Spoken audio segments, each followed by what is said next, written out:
यहाँ हम नया टॉपिक स्टार्ट करेंगे, एंटी कन्वल्सन। इस टॉपिक के अंदर हम एपिलेप्सी की एक्सप्लेनेशन को देखेंगे, एंटी कन्वल्सन इसका एक्सप्लेनेशन देखेंगे। उसके साथ साथ टाइप्स ऑफ एपिलेप्सी या टाइप ऑफ सीजर्स हैं उसको हम एक्सप्लेन करेंगे, और उसके साथ classification of anti convulsion drug है और फिनोटाइन है, इसका स्ट्रक्चर है, इसका केमिकल नेम है और इसके यूजेस हैं, इसका ऑफिशियल प्रिपरेशन है। हम इस वीडियो में इसको कवर करेंगे। तो यहाँ सबसे पहले हम इस चीज़ को एक्सप्लेन करेंगे कि व्हाट इज़ एपिलेप्सी। एपिलेप्सी क्या है, जिसको हिंदी में मिर्गी बोलते हैं, उसमें फिट बोलते हैं। तो एपिलेप्सी अगर हम इसको देखें कि ये एक सेंट्रल नर्वस सिस्टम डिसऑर्डर है। सेंट्रल नर्वस सिस्टम डिसऑर्डर है जिसके अंदर सीजर्स के कुछ एपिसोड्स बार बार रिपीट होते हैं, जिसके अंदर कॉन्शियसनेस या तो मेंटेन रहता है या फिर कॉन्शियसनेस जो है वो लॉस होता है, इम्पेयरमेंट ऑफ कॉन्शियसनेस होता है। इसमें जो मेन रीज़न है, क्योंकि हमको मालूम है कि सेंट्रल नर्वस सिस्टम ख़ासतौर से ब्रेन जो है एक पावर स्टेशन है जो पूरे बॉडी की एक्टिविटी को कंट्रोल करता है। बॉडी में के हर ऑर्गन के फंक्शन को और हर ऑर्गन की एक्टिविटी को, हर पार्ट्स के फंक्शन को जो है वो ब्रेन कंट्रोल करता है। और ब्रेन में कुछ न्यूरॉन्स होते हैं जो एक्साइटरी न्यूरॉन्स बोलते हैं। कुछ न्यूरॉन्स जो रहते हैं वो इनहिबिटरी न्यूरॉन्स रहते हैं, जो एक्साइटरी न्यूरोट्रांसमीटर जिसको इसके ज़रिए से एक्साइटरी न्यूरॉन जो है वो न्यूरोट्रांसमीटर होते हैं जो एक्साइटरी होते हैं, उसके थ्रू अपने फंक्शन को करता है। ऐसे इनहिबिटरी न्यूरॉन्स जो है वो इनहिबिटरी न्यूरोट्रांसमीटर के थ्रू अपने एक्शन को प्रोड्यूस करता है। और एक्साइटेशन और इनहिबिशन ये जो न्यूरॉन्स के अंदर होता है ये कंटिन्यूसली होता है, जिससे जो है नॉर्मल करंट जनरेट होता है और पूरे बॉडी में स्प्रेड होता है और पूरी बॉडी जो है वो नॉर्मल फंक्शन करती है। तो हम बोल सकते हैं कि ब्रेन एक पावर स्टेशन है जहाँ से पूरा करंट बॉडी के अंदर सप्लाई होता है, और इस करंट की वजह से हर पार्ट्स और हर ऑर्गन जो है वो नॉर्मल फंक्शन करता है। हम अगर एग्ज़ाम्पल लेंगे, जनरल एग्ज़ाम्पल अगर इलेक्ट्रिक करंट का लेंगे तो एक पावर स्टेशन होता है, जैसे कुराड़ी पावर स्टेशन है, वहाँ से जो है इलेक्ट्रिक करंट जनरेट होता है और पूरी सिटी में और घरों में ये स्प्रेड होता है और डिस्ट्रीब्यूट होता है।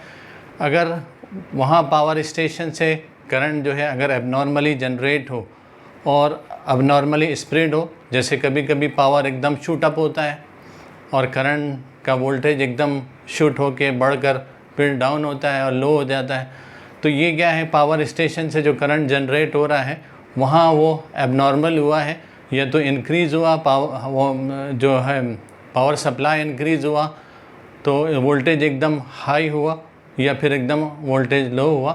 तो वैसे हमारा ब्रेन के अंदर सिस्टम है जहाँ न्यूरॉन के थ्रू कंटिन्यूसली करंट जनरेट होते रहता है और पूरे बॉडी में स्प्रेड होते रहता है।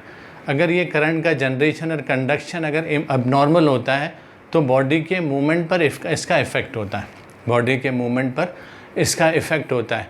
अगर पूरा ब्रेन और पूरा जो है ब्रेन का पार्ट इसमें अगर इन्वॉल्व है तो पूरे बॉडी पर इसका इफ़ेक्ट होता है, और ब्रेन का कोई एक पार्ट अगर इसमें इन्वॉल्व है तो इससे रिलेटेड जो पार्ट बॉडी का है या जो ऑर्गन बॉडी का है तो उस पर उसका इफ़ेक्ट होता है।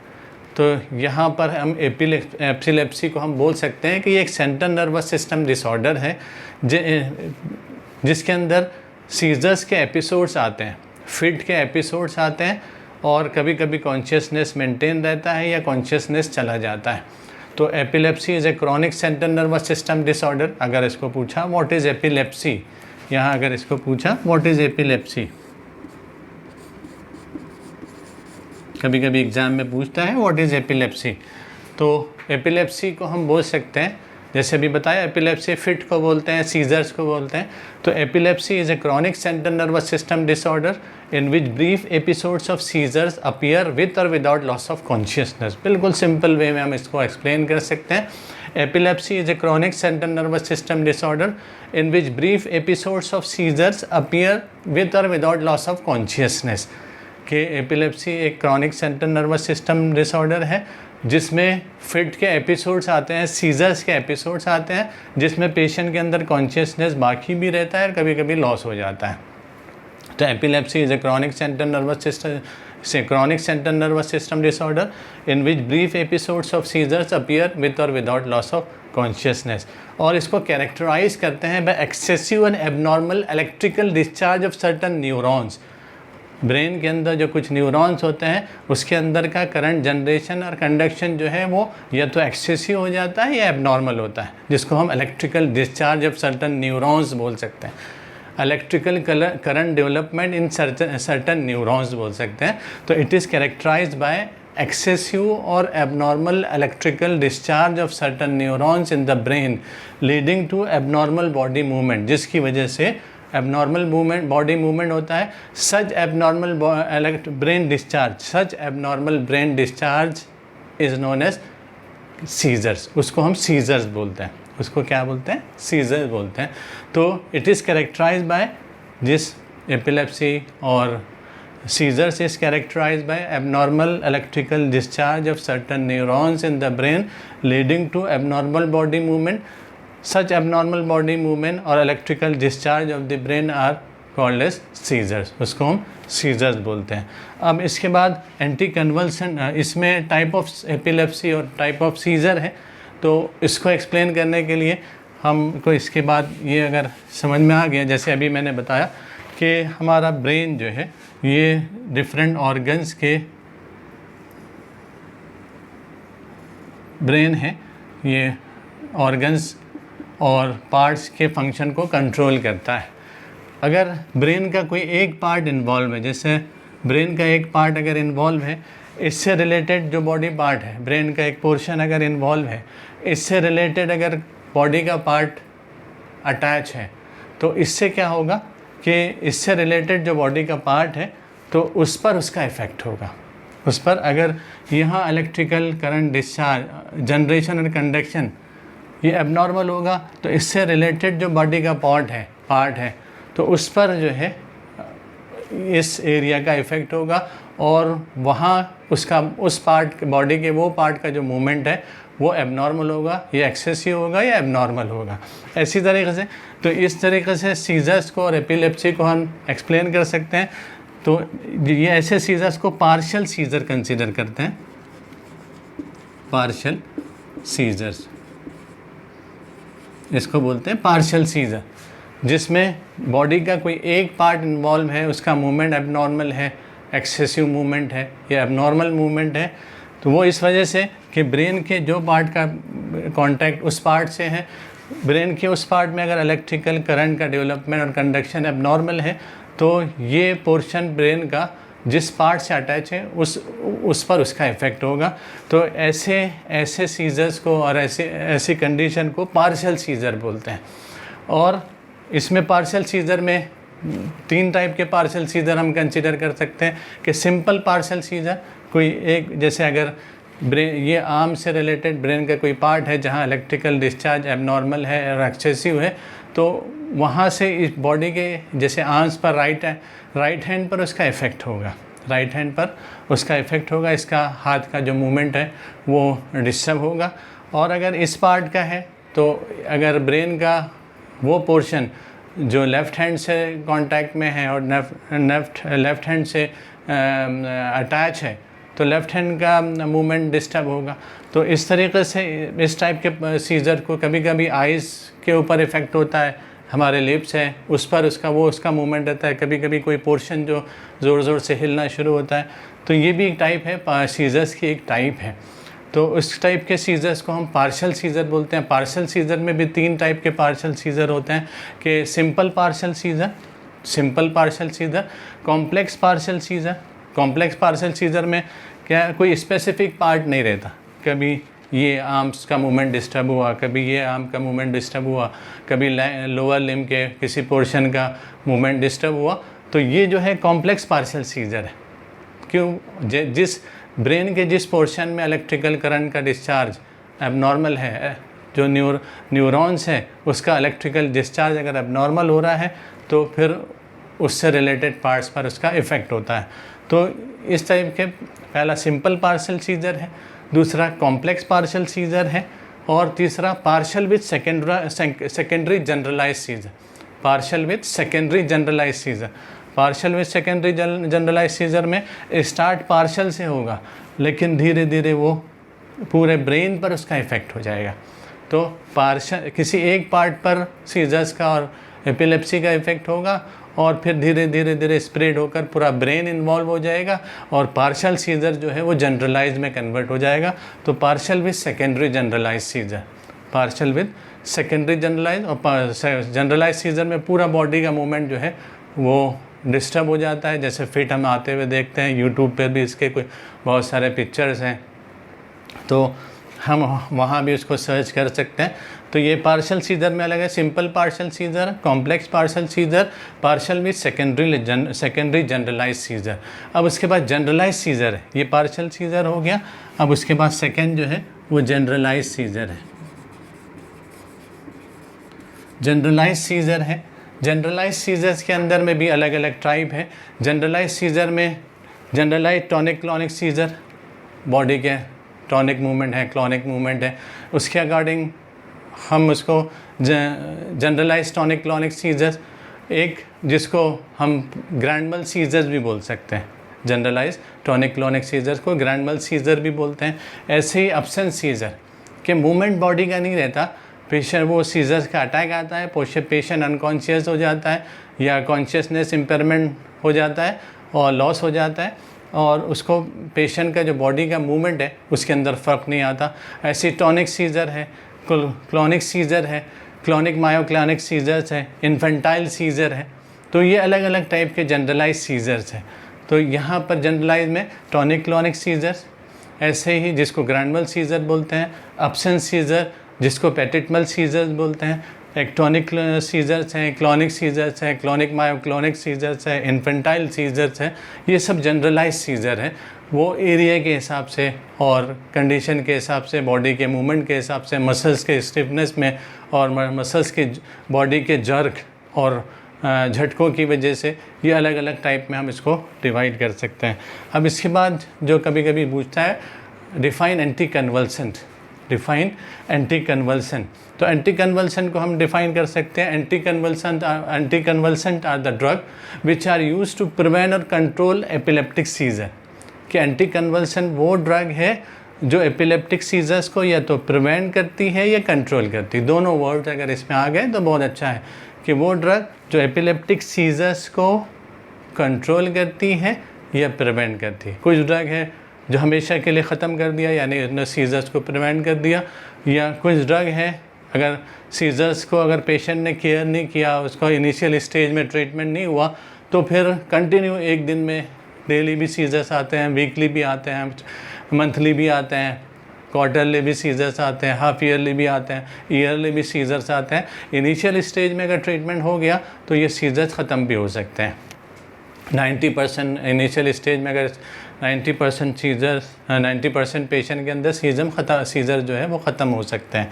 तो इसलिए हम बोल सकते हैं anti convulsant are the drug which are use to prevent और control epileptic seizure. Anti convulsant are the drug which are use to prevent and control epileptic seizure. Anti convulsant drug वो है जो एपिलेप्टिक सीजर्स को या तो prevent करते हैं या कंट्रोल करते हैं। Anti convulsant are the drug which are use to prevent और कंट्रोल एपिलेप्टिक सीजर। कि एंटी कन्वल्सेंट वो ड्रग है जो एपिलेप्टिक सीजर्स को या तो कंट्रोल कर देते हैं या उसको कम्प्लीटली प्रिवेंट कर देते हैं। अब इसके अंदर क्लासिफिकेशन देखेंगे, क्लासिफिकेशन भी इम्पॉर्टेंट है। इसको 9 ग्रुप में क्लासीफाई किया है। एंटी कन्वल्सेंट ड्रग को, एंटी एपिलेप्टिक ड्रग को, एंटी सीजर्स को जो है 9 ग्रुप में क्लासीफाई किया है। एक है barbiturate, second hydantoin, third immunostimulants, fourth oxazolidine dione, benzodiazepine, 7 phenyl triazine, 8 cyclic GABA analog and 9 miscellaneous. इस तरीके से इसको 9 ग्रुप में क्लासीफाई कर सकते हैं. फर्स्ट है barbiturate, second hydantoin, third immunostilbenes, fourth succinimide, fifth oxazolidine dione, six benzodiazepine, 7 phenyl triazine, 8 cyclic GABA analog and 9 miscellaneous. Examples के साथ अगर इसको हम देखें तो बारबिचुरेट्स के अंदर फिनोबार्बिटोन, मीफोबार्बिटोन एंड मीफोबार्बिटोन. हेडेंटॉइन के अंदर फिनेटॉइन, मीफिनेटॉइन, इथोटॉइन. कभी कभी अलग से कोई क्वेश्चन पूछता है what is hydantoin and give the examples of drug related with hydantoin. तो हम आगे हेडेंटॉइन को एक्सप्लेन करेंगे. तो यहाँ जो रिलेटेड ड्रग्स हैं फिनेटॉइन, मेफिनेटॉइन एंड इथोटॉइन. हेडेंटॉइन के अंदर एग्जांपल फिनेटॉइन, मेफिनेटॉइन एंड इथोटॉइन. इम्यूनोस्टिलबिन में कार्बामेजेपिन, कार्बामेजेपिन एंड ऑक्सकार्बाजेपिन. ऐसे सक्सिनामाइड, इथोसक्सिमाइड, फिनसक्सिमाइड. सक्सिनामाइड के अंदर इथोसक्सिमाइड, फिनसक्सिमाइड. ऑक्साजोलिडीन डाइओन के अंदर ट्राइमीथाडाइओन, ट्राइमीथाडाइओन एंड पैरामीथाडाइओन. बेंजोडाइजेपिन हम लोग अक्सर इसमें देखते हुए आ रहे हैं. डायजेपाम है, क्लोनाजेपाम है, नाइट्राजेपाम है. बेंजोडाइजेपिन के अंदर डायजेपाम है, क्लोनाजेपाम है, नाइट्राजेपाम है. फिनाइल ट्राइजीन के अंदर लेमोट्रिजिन, ये फिनाइल ट्राइजीन है. ऐसी साइक्लिक गाबा एनालॉग के अंदर में गाबा बेंटीन है. और मिसेलेनियस के अंदर वेल्पोरिक एसिड है, एसिटाजोलामाइड है, पैराल्डिहाइड है, लिडोकेन है. तो ये एग्जाम्पल्स हम इसके अंदर लिख सकते हैं एग्जाम्पल के साथ. इसको ये मेन ग्रुप जो है वो 9 ग्रुप है. बारबिचुरेट्स है, हेडेंटॉइन है, इम्यूनोस्टिलबिन्स है, सक्सिनामाइड है, ऑक्साजोलिडीन डाइओन है, बेंजोडाइजेपिन है, phenyl triazine, cyclic GABA analog and miscellaneous में. इसमें कभी कभी जैसे अभी बताया हेडेंटॉइंस के एग्जांपल्स पूछता है, सक्सिनामाइड के एग्जांपल्स पूछता है, ऑक्साजोलिडीन ड्रग के एग्जांपल इसके अंदर पूछता है.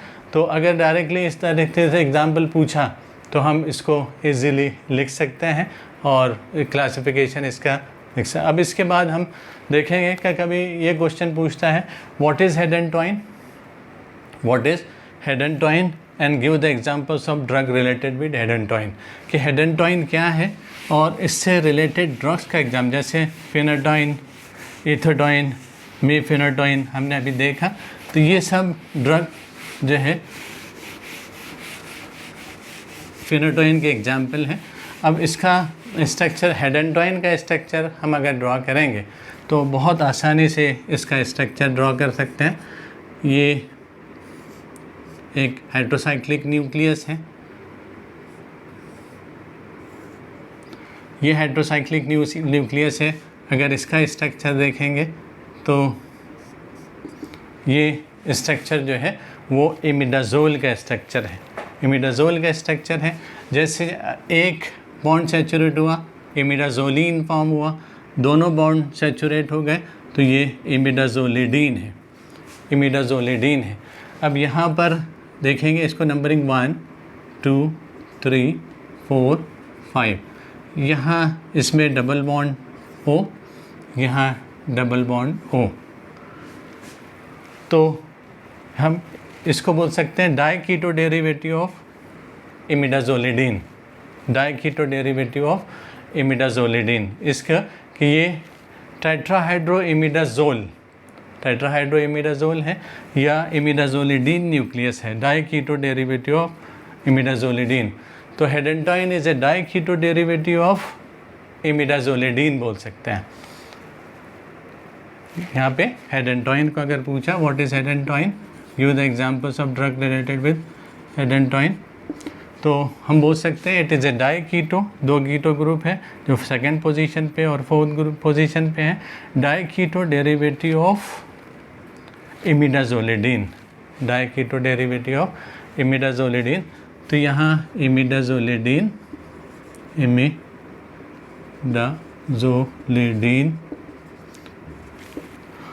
2, 6 डायोन,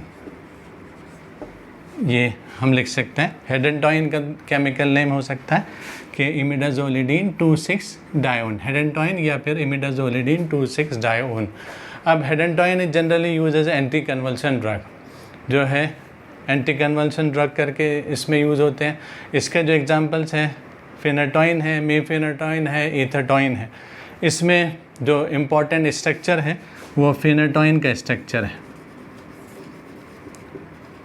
फिनाटॉइन का स्ट्रक्चर है, बस सेम हेडेंटॉइन वाला स्ट्रक्चर है। फिनाइल ग्रुप 5th पोजीशन पे 2 फिनाइल ग्रुप अटैच कर दिया। अगर हमने फिनाटॉइन का स्ट्रक्चर अगर हमको ड्रॉ करना है तो ये हेडेंटॉइन का स्ट्रक्चर ड्रॉ करें और इसकी जो 5th पोजीशन अनसब्स्टिट्यूटेड पोजीशन है इसमें 2 फिनाइल ग्रुप अटैच कर दें। एक फिनाइल ग्रुप,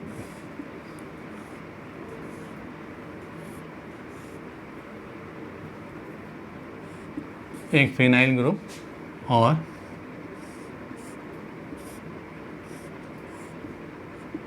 दो फिनाइल ग्रुप अटैच, C6H5 भी लिख सकते हैं। 2 फिनाइल ग्रुप अटैच कर दिया तो ये स्ट्रक्चर हो जाएगा फिनाटॉइन का। अब इसका केमिकल नेम हम दोनों तरीके से हेडेंटॉइन न्यूक्लियस कंसीडर करके या इमिडाजोलिडीन 2,6 डायोन न्यूक्लियस कंसीडर करके भी लिख सकते हैं। तो यहाँ 5,5 डायफिनाइल हेडेंटॉइन,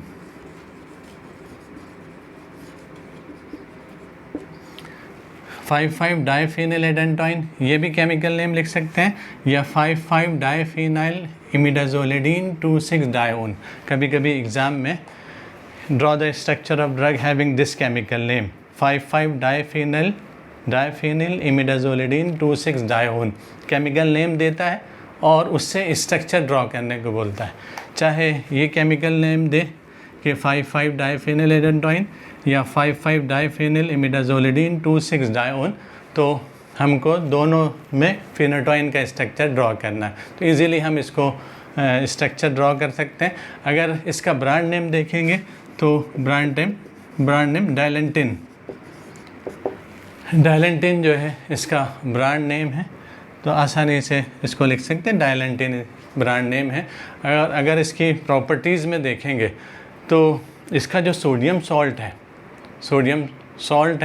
तो सोडियम सॉल्ट जो है वो वाइट पाउडर फॉर्म में होता है, ओडरलेस है, hygroscopic in nature, it occurs as a white powder form and it is odorless and hygroscopic in nature, soluble in water, जो वाटर में soluble होता है। तो इस तरीके से इसके प्रॉपर्टीज़ लिख सकते हैं। और अगर यूजेस लिखना है तो आसानी से इसके यूजेस लिख सकते हैं कि it is use as anti epileptic agent use to control the grand and partial seizure. Grand seizures को कंट्रोल करने के लिए और पार्शल सीजर को कंट्रोल करने के लिए इसको यूज़ कर सकते हैं। It is a anti epileptic drug, anti conversion drug use to control the grand and partial seizures, and it is also used for the prophylactic control of seizures after neurosurgery। Neurosurgery के बाद में जो seizures को control करने के लिए भी इसको प्रोफाइलेक्टिकली इसको यूज़ करते हैं। तो इस तरीके से इसके यूजेस लिख सकते हैं। It is use as a anti convulsion drug use to control the grand mal epilepsy and partial seizures. ऐसे it is also use for prophylactic control of seizures after neurosurgery, surgery के बाद में उसको seizures को control करने के लिए भी उसको यूज़ करते हैं। ऐसे ही ऑफिशियल प्रिपरेशन में देखेंगे तो फिनाटॉइन सोडियम ये आईपी का ऑफिशियल प्रोडक्ट है, यूएसपी का ऑफिशियल प्रोडक्ट है और बीपी का भी ऑफिशियल प्रोडक्ट है। तो phenytoin sodium IP BP USP लिख सकते हैं। ऐसे ही phenytoin sodium injection IP BP USP लिख सकते हैं। Phenytoin sodium tablet IP BP USP लिख सकते हैं। Phenytoin USP, phenytoin oral suspension USP, phenytoin tablet USP, extended phenytoin sodium capsule, extended release capsule USP में, ऑफिशियली ये यूएसपी में है। तो इस तरीके से हम इसके ऑफिशियल डोसेज फॉर्म लिख सकते हैं, ऑफिशियल कंपाउंड्स लिख सकते हैं, इंजेक्शन फॉर्म में, सस्पेंशन फॉर्म में, टैबलेट फॉर्म में इसको और एक्सटेंडेड रिलीज कैप्सूल फॉर्म में इसको यूज़ करते हैं। तो ये इम्पॉर्टेंट ड्रग है। एग्जामिनेशन पॉइंट ऑफ व्यू से इसका स्ट्रक्चर हेडेंटॉइन का फिनोटॉइन का स्ट्रक्चर इम्पॉर्टेंट है। ऐसे ही कभी कभी व्हाट इज़ एपिलेप्सी पूछता है, define anti convulsant and classify anti convulsant with example इसको पूछता है। Draw the structure of phenytoin, right chemical name and uses of phenytoin, ये अक्सर एग्ज़ाम के अंदर पूछता है। तो ये एग्जामिनेशन पॉइंट ऑफ व्यू से भी इससे मैं 4 मार्क्स का अक्सर एग्ज़ाम में इसमें से ये चैप्टर में से पूछता है इसमें।